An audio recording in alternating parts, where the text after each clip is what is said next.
Russian banks are collapsing in front of our eyes. Putin's special military operation has triggered a deep depression, leading to an existential financial panic as Russians lose all faith in the system they live in. In the last 5 months alone, Russian citizens have pulled out a staggering 1 trillion rubles from their bank accounts, fueling fears of a massive bank run and a systematic banking crisis by next year. The economic pain is becoming unbearable for ordinary Russians. Despite being a major oil exporter, the average price of gasoline is now officially higher in Russia than in the United States. This is despite the fact that an average Russian earns 9 times less than an average American. Price hikes on essential goods like medicine are pushing citizens to their breaking point. The crisis has created a corporate debt bomb. Putin forced banks to issue high-risk loans to defense contractors to fund his war, and now those loans are imploding. A record number of Russian companies are delinquent on payments. Disturbingly, nearly 2/3 of the largest companies are now at risk of going bankrupt, and one of Russia's 12 systematically important banks, Rosneft Bank, has already defaulted on 600 billion rubles in loan. That's why, to keep the system from immediate collapse, the Russian government is dumping money into the banking sector and borrowing at an unprecedented rate, proving that Russia's economy is facing a devastating and perhaps unrecoverable financial reckoning. To truly understand how bad the situation in Russia is, just take a look at this announcement from a major CEO from a major company in Russia. It tells us everything we need to know about how the economy is doing. The CEO is trying to paint a rosy picture all the while his company is collapsing. That's why he says, he is growing, but just in the negative. Take a listen. And then we've got the whole of December ahead, and it's only going to be growth. Almost every sector is showing growth, though in reality it's actually negative growth. In other words, unfortunately, our market has been in decline over the past few years due to certain economic factors. So, just like last year, we're fully aware that this won't be positive growth, but negative. But we're doing a great deal to make sure that Avtovaz and its workforce feel comfortable. Guys, my bank account is going up. It's just negative growth.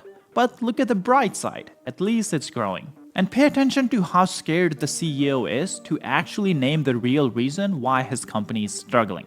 He's like, yeah, we are struggling because of several negative market trends. We're losing money, but he doesn't want to say what those trends are. Anyways, I think we know what those trends are. What changed in the last 3 years? Something called the special military operation. But unfortunately, unlike this CEO, normal Russians cannot afford to just move on. Take a look at this. I bet you never thought you would see this ever.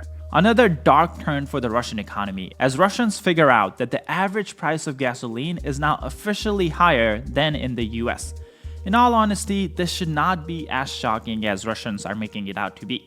I know Russia exports a lot of oil, but the United States is actually the biggest oil producer in the world right now, and we've been at the top since 2018 if I'm remembering correctly. So that's almost 7 years now. But for Russians, the true bad news isn't that they're paying more for gasolines, but the bad news is that an average Russian actually earns 9 times less than an average American, which is quite an embarrassment for the little Tsar Vladimir. But it's not just the oil prices that are going up. Even medicine prices are going up at a crazy rate in Russia. And Russians just cannot fathom how they can afford all this. Take a look at this Russian lady who just loses her mind when she finds out the price increase in her medicine. I am genuinely crying because of the prices. I'm crying because I look at the prices. I got sick and I had to buy medicine. This is hell.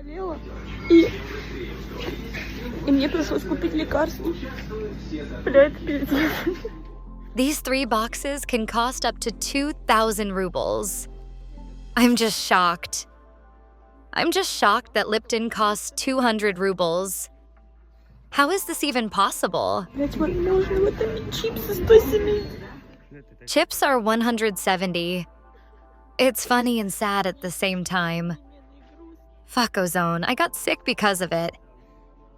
It's not funny. You can't laugh at a person like that.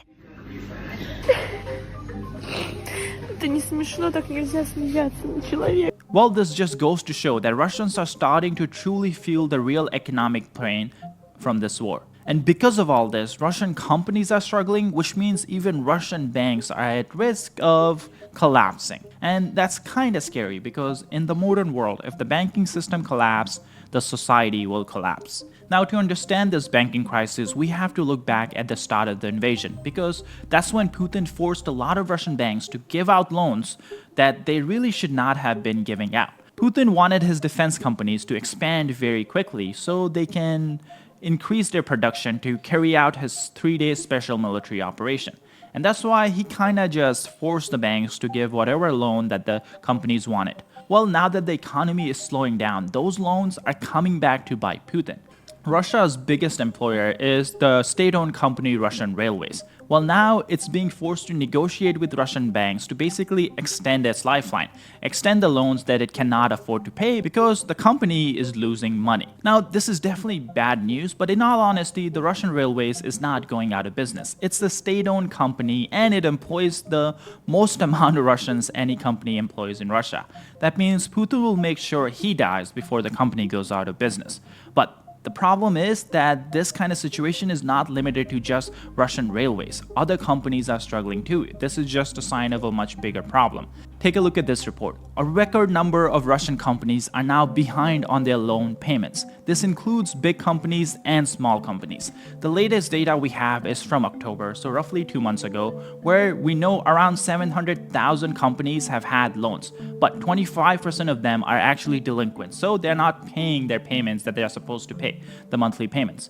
But if we look closer, this percentage is actually higher when we look at the top of the Russian company hierarchy, some of the largest companies in Russia. According to the Russian bank, nearly 66% or 2/3 of Russia's largest companies are unable to pay their loans. Now, this is all just from corporate lending side of the bank's business, but the situation is not much better when we look at the consumer lending side either. The share of problematic loans in the consumer lending has reached the peak of 2008 crisis, according to the Central Bank of Russia. Nearly 13% of all consumer lending loans are being considered problematic, meaning Russian banks are going to have a hard time getting that payment back. Now, another thing that's important to point out here is that in Russia, things are rarely reported publicly unless they kind of have to, especially when it relates to bad news. That means that the reality may be worse than what we are seeing from the central bank. This is where we need to talk about the Russia's Rosneft Bank, which has been found to have defaulted on loans totaling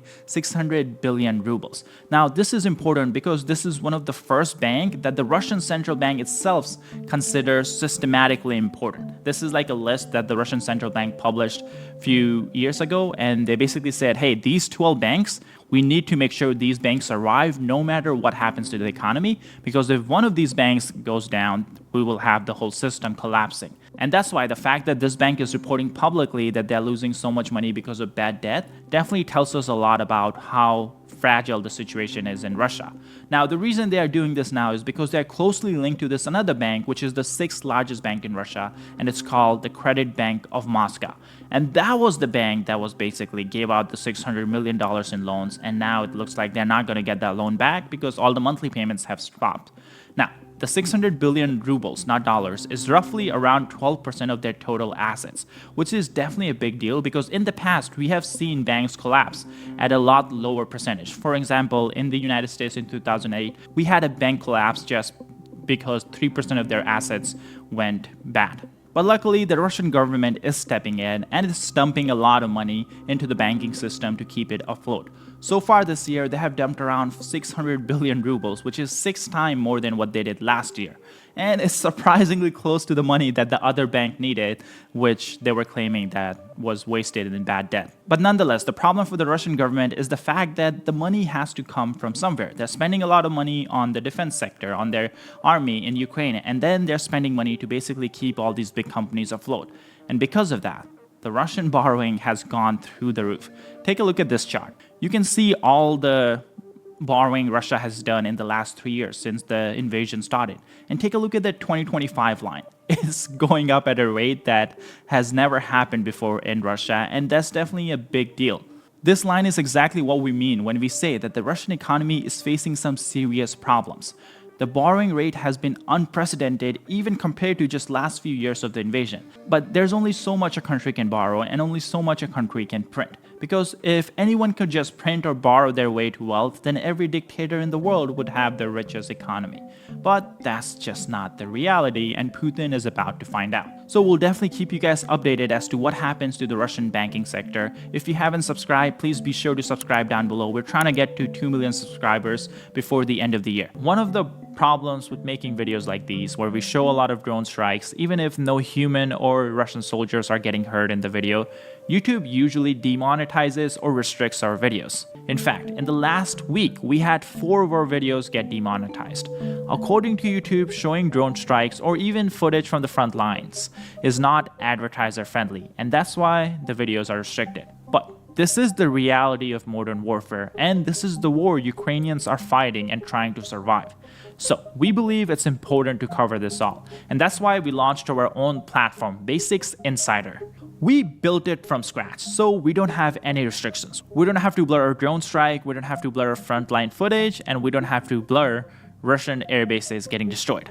On top of this, we actually don't run any ads on the site. That way, we don't have to censor ourselves just because advertisers are not happy about what we are covering. We don't fund the site through ads, we fund it through your support. So if you're someone who's interested in coverage like this and you want to watch our videos uncensored and get bonus content that we just cannot upload here on YouTube, then definitely go join us at basicsinsider.com.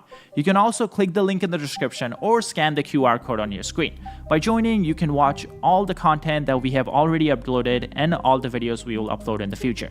On top of that, you'll be supporting our coverage and supporting our channel. So thank you so much. My name is Sam, and I'll see you guys in the next one.